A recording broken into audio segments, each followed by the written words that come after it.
Antes de mergulhar nesta história incrível, considere se inscrever no canal e ativar o sininho. Cada história aqui tem algo a dizer, e você não vai querer perder nenhuma. Nas vastas planícies empoeiradas do Novo México, onde o silêncio se estende por quilômetros e o vento carrega apenas os ecos de coiotes solitários, um homem vivia nos confins do mundo. Era um lugar esquecido pelos mapas onde estradas, meio apagadas, tornavam-se cicatrizes terrosas sob um céu imenso. O asfalto era raro, substituído por cascalho áspero e areia vermelha que se infiltrava por toda parte nas botas, nas narinas, nos pensamentos. O sol implacável derretia relógios e quebrava sonhos. E todas as noites o céu se adornava com tons incandescentes, como se a terra estivesse queimando com um fogo antigo. No meio desta extensão árida, Terrence Coleman, um afro-americano de pele escura como madeira queimada, vive sozinho, em uma caravana amassada e desbotada, plantada num terreno baldio sobre o qual até os urubus voavam sem curiosidade. O lugar, sem endereço nem nome, não atraía vizinhos, turistas ou empreendedores. Não havia nada ali, gás, eletricidade estável, rede, apenas um gerador que tossia de manhã e um tanque de propano meio vazio. Mas era na casa dele, um território que ele havia domesticado com o tempo e o silêncio. Aos olhos do mundo, para aqueles que ainda o encontravam, ele era apenas um pobre diabo, sujo, taciturno, provavelmente louco. Alguns pensavam que ele era um ex-presidiário, um veterano delirante ou pior. Mas as poucas almas sensíveis que ousaram encará-lo descobriram algo mais, uma nobreza silenciosa. Uma luz discreta mas indestrutível em seus olhos cansados. Não estava quebrado. Estava estilhaçado. Uma nuance crucial. Ancestral mecânico do exército do Zéua, Terrence serviu por 15 anos consertando motores de tanques, veículos blindados e helicópteros. Ele havia sido condecorado 2 vezes por atos de bravura técnica sob pressão. Mas a guerra não o matou, foi o país que o traiu. Uma queda em uma obra, uma lesão nas costas maltratada, uma falsa acusação de roubo de ferramentas, um advogado distraído nomeado pelo tribunal, e tudo desmoronou. Sua casa, seus direitos, sua reputação. Desde então ele vivia à margem. Não por escolha, mas por dignidade. Sua única riqueza agora, suas ferramentas cuidadosamente mantidas, sua memória enciclopédica de motores e seu coração. Intacto apesar dos golpes. Ele ajudava os raros transeuntes perdidos, consertava veículos de fazendeiros em troca de algumas provisões e à noite, sob a luz bruxuleante de uma lamparina a óleo, revisava mentalmente os planos dos V8S e as sequências de ignição das turbinas, como se estivesse recitando orações.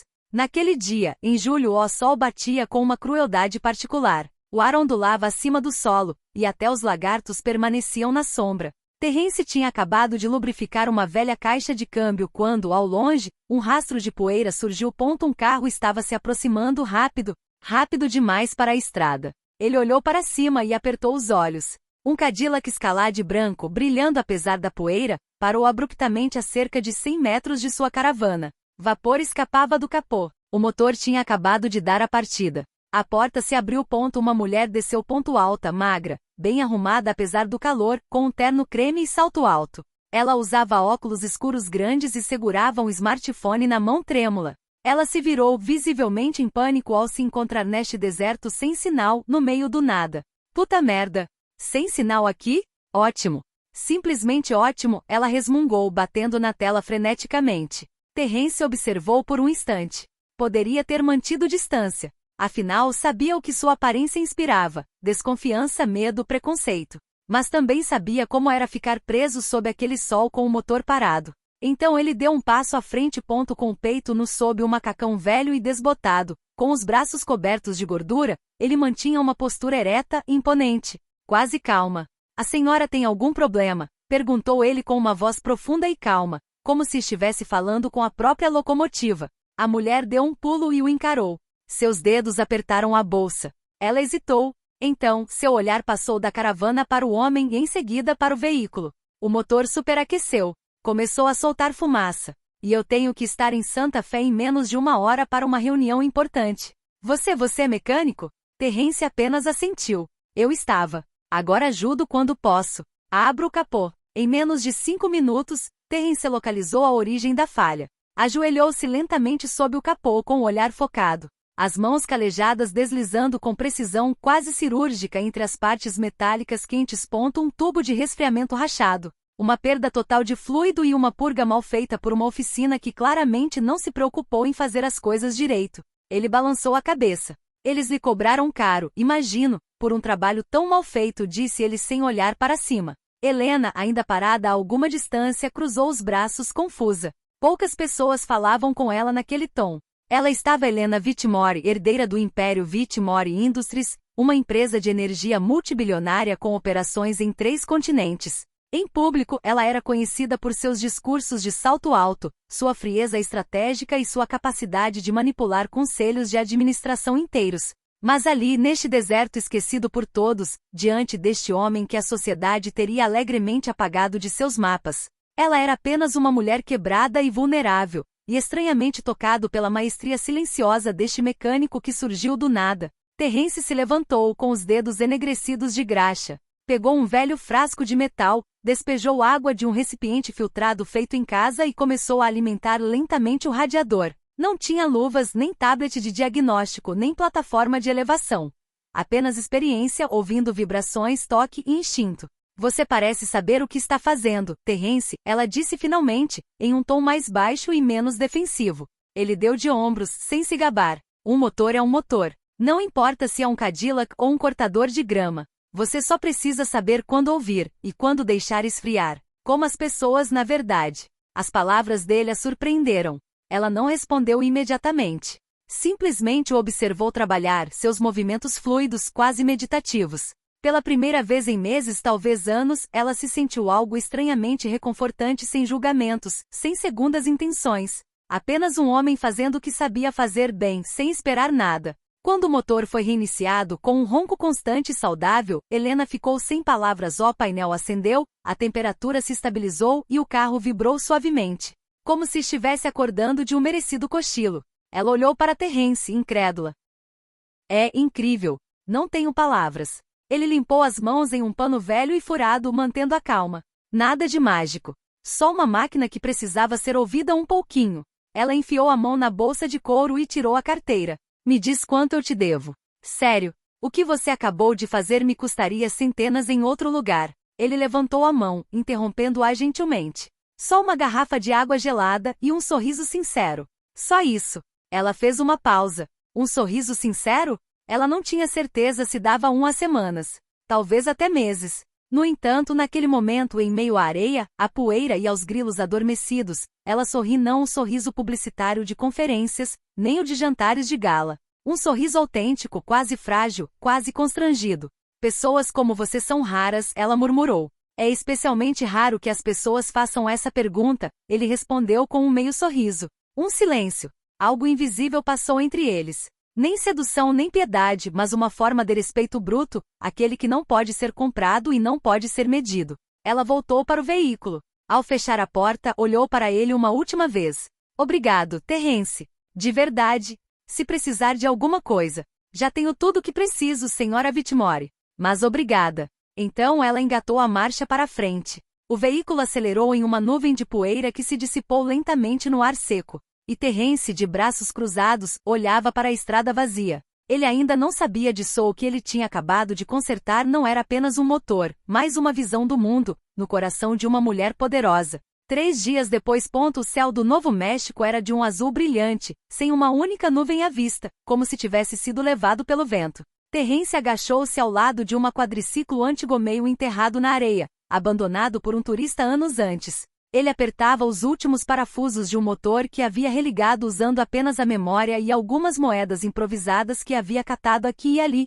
Sua testa escorria suor, mas seu olhar permanecia calmo e focado, como sempre. De repente, uma estrondo baixo e violento cortou o ar. Não era uma tempestade. Era mais agudo, mais metálico. Ele olhou para cima. Um helicóptero preto, aerodinâmico, elegante, surgiu do nada. Desceu em espiral lenta, como um falcão mecânico em busca de sua presa. O poder de suas lâminas desencadeou um ciclone de poeira real, fazendo lonas voarem, entortando arbustos secos e sacudindo as chapas metálicas da caravana. O céu, alguns segundos antes tranquilo, tornou-se um tumulto. Terence congelou.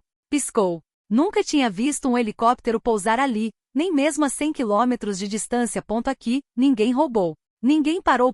Este deserto era um lugar que o mundo evitava, e foi justamente por isso que ele encontrou refúgio lá. Ele ficou ali, com o coração subitamente pesado no peito. Seria um erro? Uma missão militar? Uma piada de mau gosto? Ou, outra coisa? À medida que as lâminas começaram a desacelerar e a poeira lentamente assentou como uma cortina de teatro, 2 homens de terno escuro desceram, discretos, mas claramente acostumados a operações bem oleadas. Eles abriram a porta lateral e uma figura feminina apareceu, sem salto, sem óculos escuros, sem terno caro, apenas uma calça bege simples, uma camisa branca dobrada e na mão, uma garrafa de água gelada, ainda perolado com condensação. Era ela, Helena Whitmore. Ela se aproximou sem solenidade, com um sorriso sincero, quase tímido e levantou a garrafa. Eu prometi isso a você, não prometi? Terence, a princípio atordoado demais para responder, soltou uma risada profunda e séria, que ecoava na imensidão silenciosa ao redor deles. Tenho que admitir que você tem um talento para o espetáculo. Não achei que um simples sorriso valesse um pouso de helicóptero. Ela sorriu mais ainda. Não é o sorriso. É você. Ela se aproximou e estendeu a garrafa que ele aceitou lentamente, ainda perturbado pela irrealidade da cena. Então, sem preâmbulos, ela foi embora. Um envelope cremé de sua bolsa de couro. O que você fez outro dia foi mais do que um simples concerto. Você abriu meus olhos, Terence. Já vi engenheiros formados que ganhavam $300 mil por ano, que não conseguiriam fazer o que você fez com uma chave de fenda enferrujada e um frasco de ferro. Mas não foi só a sua competência que me impressionou. Foi a sua humanidade. Ela fez uma pausa. Falei com a minha equipe. E com os nossos advogados. Reviramos o seu arquivo. Você foi traído, esmagado por um sistema que só protege quem tem condições de se defender. É uma injustiça pura e simplesmente. E decidi que não podia ignorar isso. Ela lhe entregou o envelope. Aqui está uma oferta. Uma posição de engenheiro-chefe para o nosso projeto de conversão de energia limpa, aqui mesmo. Queremos estabelecer uma base operacional na região. E você é a alma desta terra. Você terá um salário confortável, casa nova, cobertura de saúde e carro da empresa e, acima de tudo, a possibilidade de apagar este passado judicial injusto. Nossos advogados já estão no caso. Se você aceitar, sairá desta caravana não como um mendigo, mas como um homem respeitado. Terence olhou para baixo por um longo momento. Ainda segurava a garrafa d'água na mão, mas sua mente estava em outro lugar. Memórias surgiram como bolhas em água turva. Os anos de solidão, os invernos sem aquecimento, as humilhações, os silêncios pesados no supermercado local, os olhares que o ignoravam. Todos esses momentos que o ensinaram a não ter mais esperança. O vento soprava suavemente agora, como se até a natureza tivesse ficado em silêncio para ouvir. Então Terence finalmente olhou para ela. Suas pupilas brilhavam com uma luz estranha, nem alegria nem tristeza, mas um reconhecimento silencioso, de homem para mulher, de humano para humano. Acho que minha velha chave de fenda salvou minha vida, afinal. Ele sorriu lentamente e acrescentou. Eu aceito. Mas já aviso, não trabalho com luvas brancas e máquinas falantes. Eu escuto os motores como os outros escutam a chuva. Ela ri. Então temos tudo o que precisamos. E atrás deles, o sol começou a se pôr lentamente, projetando suas sombras na terra vermelha. Uma nova era estava apenas começando. Um ano depois, a paisagem do deserto não havia mudado. Ainda este solo vermelho, estas montanhas no horizonte, este céu infinito. Mas algo no ar estava diferente, como se o próprio vento agora carregasse o eco de uma história que não queríamos esquecer. Terence Coleman, antes invisível, agora vivia em uma casa moderna, requintada e ecológica. Construída com materiais locais e projetada para se integrar à terra que ele nunca havia deixado. A casa era simples mas bonita. Grandes janelas salientes que se abriam para o deserto, painéis solares no telhado. Uma oficina pessoal nos fundos e um pequeno jardim que ele cuidava com esmero. Lá dentro não havia luxos chamativos, apenas objetos úteis. Uma chave de fenda velha emoldurada na parede e uma foto emoldurada dele e de sua equipe em frente a uma maquete do Centro de Tecnologia Ecológica. Todas as manhãs ele vestia sua jaqueta de trabalho azul bordada com o mecânico-chefe, Coleman, e ia para a oficina principal do Centro Whitmore para Energia Sustentável. Localizado a algumas centenas de metros de distância. Ele liderou uma equipe de engenheiros, homens e mulheres, jovens e brilhantes, de todo o país. Muitos eram formados nas melhores escolas, com diplomas novinhos em folha e laptops de última geração. Mas apesar do seu conhecimento teórico, eles o ouviam como se ouve um velho mestre. Todos o chamavam, com respeito tingido de carinho, Senhor C. Alguns anotaram cada uma de suas frases. Outros o acompanharam até as oficinas de campo para observar sua maneira única de diálogo com as máquinas. Terence não apenas consertou o entendido. O sentido ele frequentemente lhes dizia. Um bom mecânico não é alguém que substitui uma peça, mas alguém que reconhece quando uma peça está sofrendo. Mas mais do que a sua casa ou seu cargo, o que mais incomodou os visitantes do site foi o que encontramos na entrada do centro, uma velha caravana, completamente restaurado, repintado de branco e azul claro, com as janelas reforçadas, as rodas fincadas no chão como as raízes de uma árvore que se recusava a ser arrancada. Ao lado, uma placa de metal dourada estava parafusada em uma base de pedra. Aqui vivia um homem que pensávamos estar perdido. Ele não esperou por ajuda, ele a deu. E mudou a maneira como vemos o mundo. Os funcionários do centro, visitantes e alunos em excursões sempre paravam em frente ao local. Tiravam fotos. Liam a inscrição em silêncio, como um mantra. E alguns até deixavam uma flor ou um raio simbólico.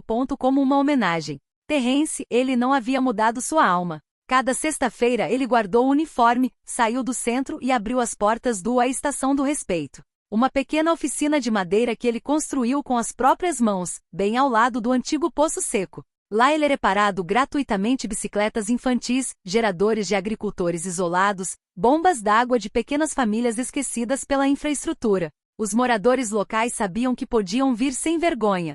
Ele nunca pediu dinheiro. Na parede da oficina, uma lousa trazia uma mensagem simples. Você não mede um homem por sua riqueza, mas pelo que ele faz quando ninguém está olhando. Helena Whitmore, por sua vez, tornou-se muito mais que uma benfeitora. Ela frequentemente vinha desacompanhada com refeições preparadas, ou simplesmente para conversar com Terence, às vezes sobre negócios, às vezes sobre a vida. A amizade deles era sincera, feita de silêncios confortáveis e olhares cúmplices. Helena costumava dizer que este projeto, este centro, esta região, esta caravana, era a coisa mais humana que ela já construiu. E quando às vezes perguntavam a Terence por que ele havia escolhido ficar ali, nesta terra seca e áspera, quando poderia ter ido viver confortavelmente em outro lugar, em uma cidade litorânea ou em um subúrbio chique, ele olhou para o horizonte, e sempre respondia a mesma coisa, com aquele meio sorriso tranquilo. Porque às vezes as sementes mais bonitas crescem na poeira. E às vezes um simples motor quebrado leva a um pouso que você nunca esquece. E aqueles que ouviram esta frase entenderam que este deserto, outrora um lugar de esquecimento, havia se tornado um santuário. Um lugar onde um homem transformou a solidão em força, a injustiça em sabedoria e a poeira em memória viva.